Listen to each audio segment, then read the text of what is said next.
Listen, I'm just going to say the size of your business is important and it does matter. But you need to be specific when we talk about size when it comes to a business.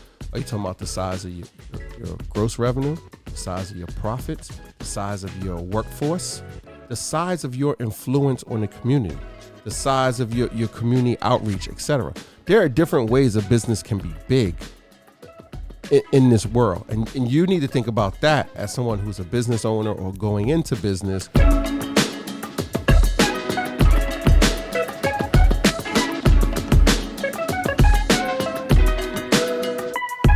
And we're back. Welcome to the latest episode of Commerce and Chill. I am Jessica Johnson Cope. I'm Waleed. Hi, Waleed. What's good? Just chilling. What's good with you? Well, we are taping this episode in the middle of National Small Business Week. So since 1963, the U.S. government, including the Small Business Administration, has celebrated or recognized Small Business Week to look at and to celebrate. You okay over there? Yeah, I was waiting. Everybody was doing like this. You kind of paused in between that. I was watching the hustle. I didn't expect you to start talking about National Small Business Week. I thought you was going to just go into the fact that we're filming the episode on your birthday today, which is the special episode of Commerce and Thrill. It's my birthday. And you talking about Commerce and Thrill? You said what? I thought you said Commerce and Thrill. Commerce and Thrill. That's the name of our next podcast that's coming out. So make sure you pre-subscribe to it. It'll be only $39.99 a year for a subscription, and you will get the dopest content on Commerce and Thrill. Commerce and Thrill. Yeah, so yes, it is my birthday, celebrating another dance around the sun, and this last one has been pretty exciting. So I'm looking forward to the next 365 days of special. I got to go out to dinner tonight. You know he likes to eat. Watch your mouth. Oh, somebody beeped that out. Sorry. I got work to do, man. Come Nonetheless, on. I'm trying to buy the restaurant. People thinking about going to the restaurant. Every year, my birthday falls within National Small Business Month. And it's interesting, Cope, because sometimes when we talk to people about small businesses, there are misconceptions, right? Yep. Some people think that all small businesses are minority owned and all minority businesses are small, which is not the case. They also don't understand what opportunities are out there for small businesses and think small businesses don't matter. So today we'd like to talk to you about size. That's right. Business size. Size does matter. Matters. Size does matter. What's so funny? Who comes up with these titles? Oh, it's a bunch of people sitting at this Somebody table. tag Mr. Hamlet. Tag Everett Hamlet in this episode. So Everett Hamlet.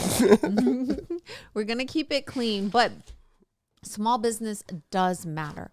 We may often hear us talk about how small businesses create more than half of the private sector jobs in the United States and contribute to the economy. And many small businesses go on to be big businesses. They innovate, they create. Who I'm talking about? We innovate and we create. So we wanted to. Where did Hewlett Packard start? In the garage. Where did Apple start? In the garage. Like, they all start small and then they get big. They don't start big and then just get bigger. It's just like you start small and then it gets big. Like, that's how it works. Like, this is horrible. This episode is just like, every time I say something, somebody's laughing. These perverts out of here. Come on, let's Nonetheless, the journey of a small business can be a challenging yet exciting one. And so in today's episode, we're going to talk to you about what it really means to be a small business. I can't wait till we move to the new office. We have our own sound studio, so I have to look at this audio engineers and everybody. Some of the benefits and challenges, and help you think about your small business and what it will take to get your small business to the next level. Yeah, I totally blanked out on everything you said, but I'm going to say yes to everything you said. So let me ask you this. Yes. You hear the word small business, what do you think of? Mama and pop. They said my man pop. My man pop at the barbershop. So mom and pop, you think? Yes. even though we've had conversations before where overwhelmingly small businesses are sole proprietorships. Yeah, so maybe just mom or just pop, not mom and pop. Indeed. That would be a medium business, mom and pop.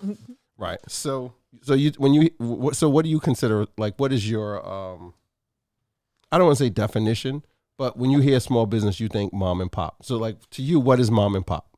Okay. So mom and pop is just basically a hustle that starts at home. Okay. Dorothy and Wilbert. Dorothy and Wilbert Started John Security at the dining cooking up room. Johnson Security in the kitchen. In the kitchen, at the dining kitchen table. They started the company 60 years ago. 60 years ago. All right. Mom and pop. Shout out to the elders. But in my capacity as the National Leadership Chair of the 10,000 Small Businesses All these titles. Voices Advocacy Platform, when I think of small businesses, I think about the technical definition. So the United States Small Business Administration defines small businesses based on size standards. So you may have heard me talk in the past about NAICS codes, NAICS. That stands for North America Industrial Classification System.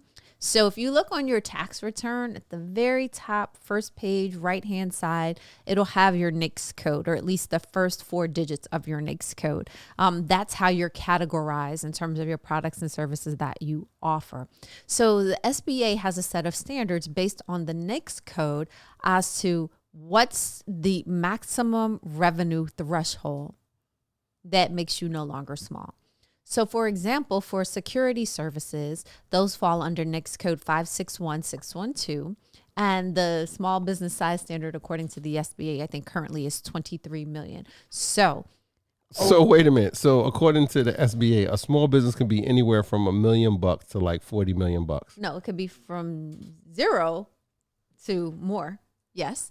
But again, it's based on your industry, what service or product you offer. Right. But what do they define it as in general? It depends on the NAICS code. It's not like they do it by NAICS code. Yeah.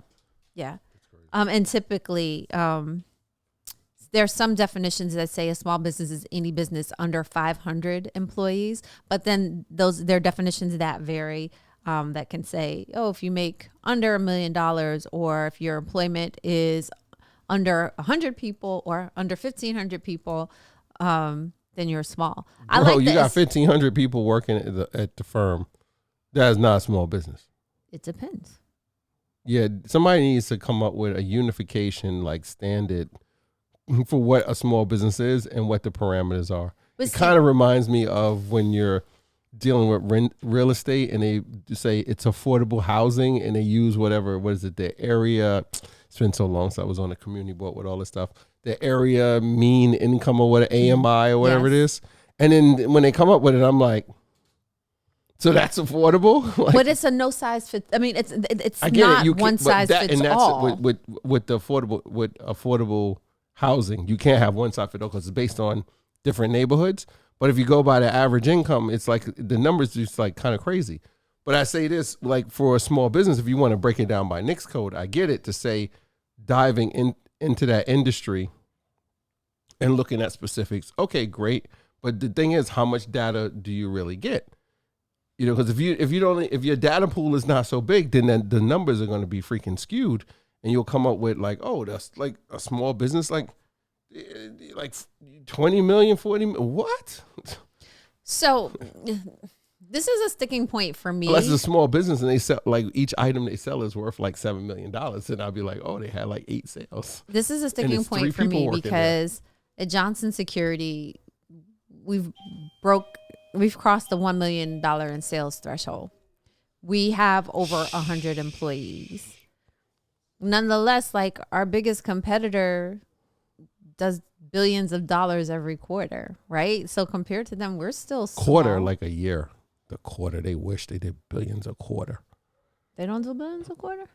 No. What was on their thing for their gross revenue on the? I don't know. I'm not studying it. I'm not either. By $1 billion. All right. Yeah, maybe they did a couple billion. All right. So if they did like $4 billion, okay, I take it back. If they did $1 billion a quarter, that's like $4 billion for the year. Oh yeah, maybe they did. Whatever. Anyway, so compared to them, we're small. Compared to the tiny mom and pop security company on 149th Street. That has like 20 No, they probably got like 5 guards, maybe 1 contract. All right, so then we're big to them. We're big to them. It's relevant. But we're not even halfway to the SBA size standard for our NAICS code. And this was particularly frustrating during the COVID pandemic, which hopefully is way in our rearview mirror now. But hopefully not. Hopefully not. Hopefully, COVID is in our rearview mirror, but I don't know. Oh, we got jokes here at the table. Put your mask on. Anyway, somebody got a text message from their landlord. Is that there were a lot of grant programs for small businesses, and we didn't qualify for almost any of those programs because, your revenues are too high, or, you have too many employees. Well, I'll be god darn. Why am I penalized because we've been relatively successful? Or why am I penalized because we've been in business for a long time? We haven't failed yet. Whatever. I just suck it up. I'm not going to complain about it. That's why there's no one size fits all when it comes to small businesses, because there were mom and pops and sole proprietorships that needed a lot more help than we did. And so we just wanted to talk to you just a little bit about what it means to be small. What do you consider small, Cope? Like if I had to give, customer sent the message to the text hotline. So always on call, small business. So what do I consider a small business? Mm-hmm. Dollar wise or team member wise? Both. I don't want to put a dollar on it because to me, it's relative. It's context. So, and I don't like the whole NAICS code thing. I get it. You want to be granular and break it down per industry. Mm-hmm. But I think if you're looking at something and they talk about small business quite a lot, I think there should be kind of a general pool for it, for what you come up with. Allergy season. Or somebody in the office gave me COVID. We got a new team member. Shout out to Brian. He just joined us What's up, Mr. L? Last week. And I'll save it for next episode. We'll see what happens tomorrow. So I think I think they should have a general standard for what a small business is, dollar wise and revenue, and stick with it across the board. Now, if you're doing something specific, like when it comes to certain loans, like whatever the different loan categories are with the SBA, then I would say those loan categories, depending on what the goal of the loan is or the target is, then you could get specific in those loans to say, okay, we're looking at businesses. I wouldn't even say we're looking at small businesses, blah, blah, blah. I would just say we're looking for businesses in this range for this product. And then come up with a category that says small businesses are from 1 employee to X number, and or they could be the number of employees or the dollar amount. So you're doing 0 in gross revenue to X dollars in gross revenue. So it could be one or the other. And that would put you in the category of a small business. And just keep it super simple and cut and dry. And then when people create these programs like PPP and some others, then they could get specific and say, for this program, your business needs to fall into this category. This number of employees, this much revenue, or a combination of both, however they want to do it for that particular program, versus just saying small business, small business, small business. Because I'm to the point now, I love small businesses. I love the SMBs, small, medium-sized business. But the more we keep talking about it and we keep romanticizing it to a certain degree, I truly believe the small businesses will not grow.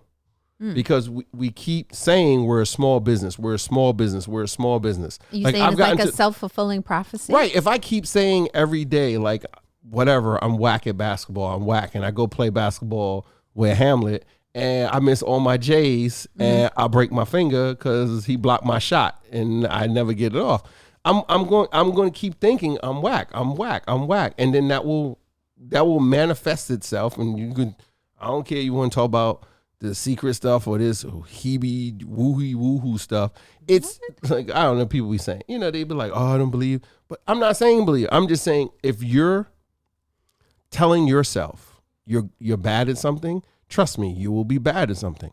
So if you're saying every day, I'm just a small business, I'm a small business, like how do businesses get from small to big? Someone has a goal in that business. Someone has written it down. Someone has created a plan and has visualized where they want that business to be based on that goal. And then they stick to it and they keep moving, whether it's a little bit, a lot, no matter what, they keep moving. They have the progress and they keep the eyes on that goal and they keep making some progress forward, little by little, inch by inch, whether it's baby steps or adult steps, whatever. They do that. But if we're sitting around, we're just like, we're a small business. Like, when do you start making moves to become a medium-sized business, to become a big business? Because you're constantly like, I'm a small business. Like, I'm totally like, I don't even want to say it anymore. Like, when we refer to any of our business, I'm like, I'm not saying we're a small business anymore. I'm like, we're a business. Like, that's it. We're a business. Somebody says you're a small business. I'm like, what is a small business? I don't know. Well, just very quickly, some different entities that might be interested in a business's status as a small business might be the government, because they track the number of business and the size of business. Right. For one thing, Create a because category for it. they want to understand what's the potential tax implications. I'm here for the save. Thank you for the save. What are the potential tax implications? What does that mean in terms of revenue that's coming in to the state, the federal, the local government, investors, right? Because investors might be looking at small businesses in which they can make investments to make larger. And ideally, their goal is to increase their investment. Right. They want a return on it. So an investor is investing in the business in its early stages when it's small to help it grow, to increase the revenue so they can get a higher return on their investment. Right. So their goal is not for that business to stay small or to pump up the revenue so the value of that business increases. So maybe someone else buys it and then they get a good return on their money. Indeed. Right. So finish what you were saying. So then I was going to say, with respect to customers may be concerned as to whether or not a business is a small business. I know for some of the corporate accounts with whom we work, they worked with some of the larger providers. And what they find is that the level of service and the consistency of service isn't always there when they work with larger providers. And so it's smaller. Because they want you. Some of them might want you to stay small because they feel like what you said. If you get bigger, you're going to lose touch with them. Well, they won't get the same attention. The ones that I've spoken to, they don't necessarily say that. They say they be thinking. They be saying what they say. They be thinking it. What they say is, we want to give you more business because we like the level of service that you provide. But then it creates a question as to, well, if you give us more business, are we able to maintain consistency at that level with additional volume? And so size standards matter to customers when they're looking at service and consistency. Employees may be concerned regarding the size standards. Oh, this place is getting too corporate now. I remember when it was small and it was all fun and different. Well, that, and as a larger business, you have to provide additional benefits. And there's additional regulations they might want you to get bigger in that case. Right. They might want you to get bigger because then they say it's as a small, the culture is ruined. As a smaller business, you may not have to offer paid sick leave. Right. Well, in New York City, you do. You don't have to pay for it. How are they going to? How's it paid sick leave if you don't pay for it? You have to offer sick leave, but you don't have to offer paid sick leave if your company is beneath a certain threshold when it comes to the number of employees and the dollar value of revenues. Oh. So, for example, in New York City, if your revenue is over $1 million a year, you have to offer up to 56 hours of paid sick leave for every employee. What if it's under $1 million? If it's under $1 million, it depends on the number of employees. So if you're over 100 employees, you have to offer at least 56 hours of paid sick leave to every employee. 10? If you have 10, then you're right under it, because I think the minimum is 11. So that is if you're under $1 million in revenue. So if you're under $1 million in revenue, or under 11 employees, you don't have to give paid sick leave. Right. You just have to let them take sick time. That's correct. What the? That's so. So my question to New York City government is, why should it make a difference how much I have in revenues? Because that's not the same as profit. Right. Why should it make a difference in how many employees I have in terms of whether or not I pay people to be sick? I'm not saying I don't want to pay people to be sick. I'm just saying you want to pay people to be sick? You mean I don't want to pay people while they out sick? I would pay people while they're out sick. Right. That is. Wait, hold on. Time out. That is so ignorant. I didn't make the rules. I just report them. I'm just like, think about it though. So someone has like five employees where someone has 500. And you're saying, well, because they have 500, they have to give 56 hours paid leave. But if they have 8, they don't have to. They just have to give them sick time off, and they have to have a job when they come back. But how do they pay the bills? Like, that is ignorant. Like, what? And then here's the other piece. First of all, it should be a standard across the board. And then there is a standard. Right. The standard is there is no standard. It's terrible. But then the other piece is they need to take into account where does the money come from to pay for this? They don't care. Well, they don't care because and the sad part about it is some of it is the same mentality where it's like landlord and versus renter versus landlord mentality, where when you're in that versus mentality, it's like, well, I paid you the rent, and they have the mentality where all the rent goes into the pocket, and then the vice versa, where the landlord has that mentality, it's me against the tenant, versus understanding what goes on both sides of the equation. So if in the political arena work closely with more connected to the business community, understand what it takes, there would be way more. What is it? The word they were using when connectivity?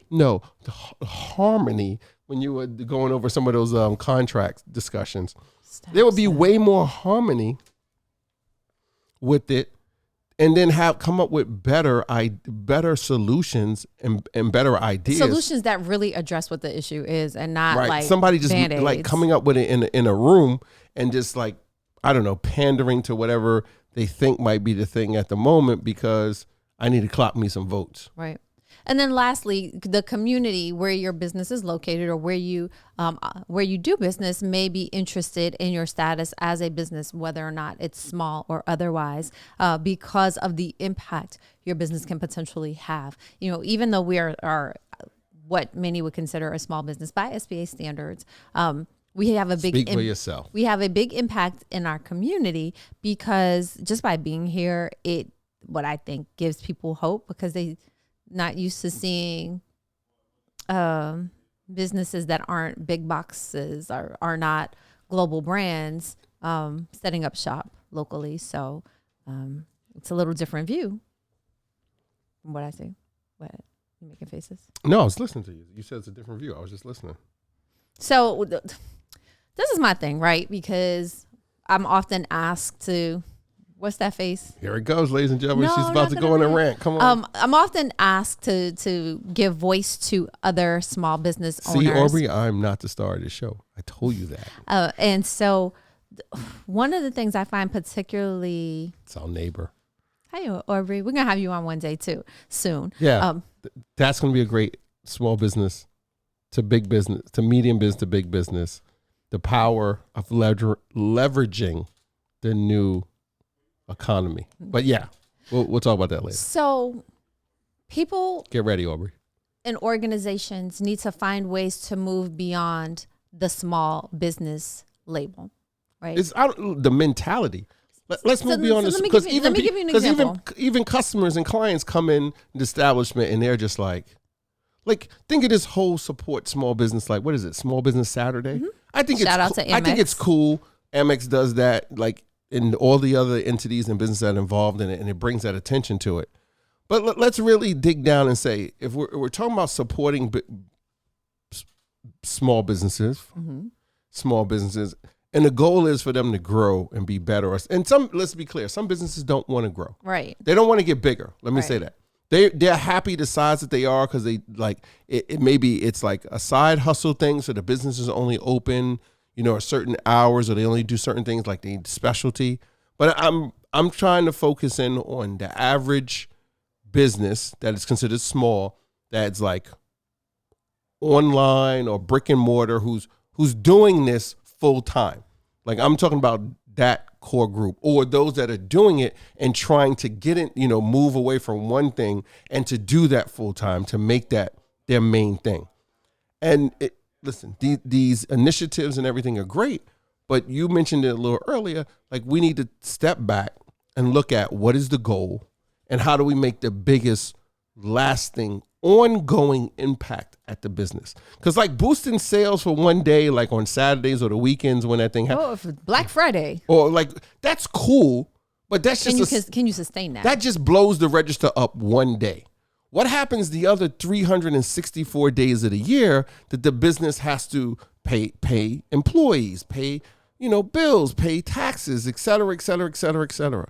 Like how do we address that so the businesses, whether it's access to capital, resources, et cetera, can have the options and the tools they need to grow out of the current state? And I'm saying they have to grow, but whatever their goal is to grow to whatever next. That goal might be, listen, I just want to have 10 employees and I want to do 3.5 million a year gross at a 22% profit margin. Well, I'll give you an example. Great. How do we get there? So within the Small Business Administration on the federal contracting side, and I'm an advocate for the federal government creating additional procurement opportunities for businesses that are classified as small.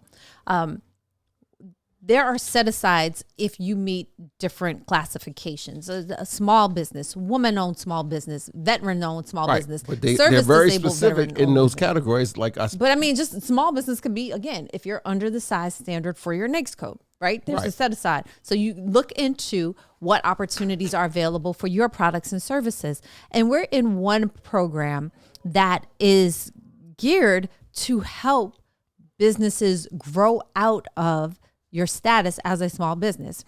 And so one of the other companies in the program had approached us about potentially teaming because they didn't have the right certification to win this one contracting opportunity. And they were touting that they had been in the program since its inception, some 15 years, and they were still small.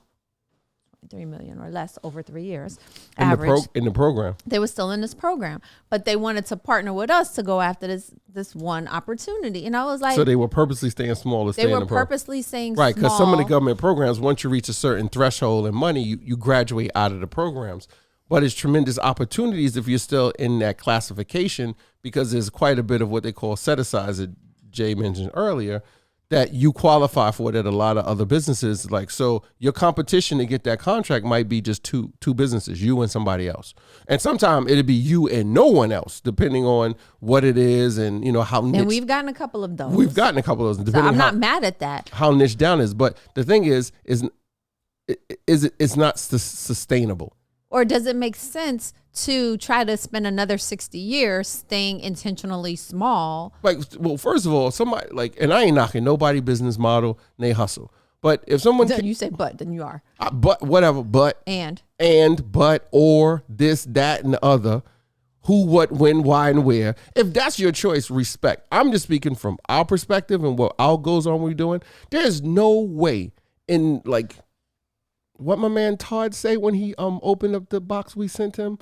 Holy Mako. He said holy majolies. Holy majolies. There's no way in majolies that I'm going to have a plan to say we're going to purposely shrink the business so we stay in this category so we could wait for them to put these specific contracts in this bucket that we could go after. Now, let's say we decide to create another entity that stays that size and we use that entity to target that. Now that would be something I might be like, okay. Or that we mentor an up and coming smaller business. Or we create an incubator with a bunch of small and upcoming businesses that want to grow. And part of our accelerator program is, okay, you'll go after this, or we'll be the prime and sub to you, and we'll go after these specific ones that are in these categories. Or you'll be the prime, because you fit the criteria. We'll be your sub and we will support you to get it done because we've been there, and at the same time you get to grow.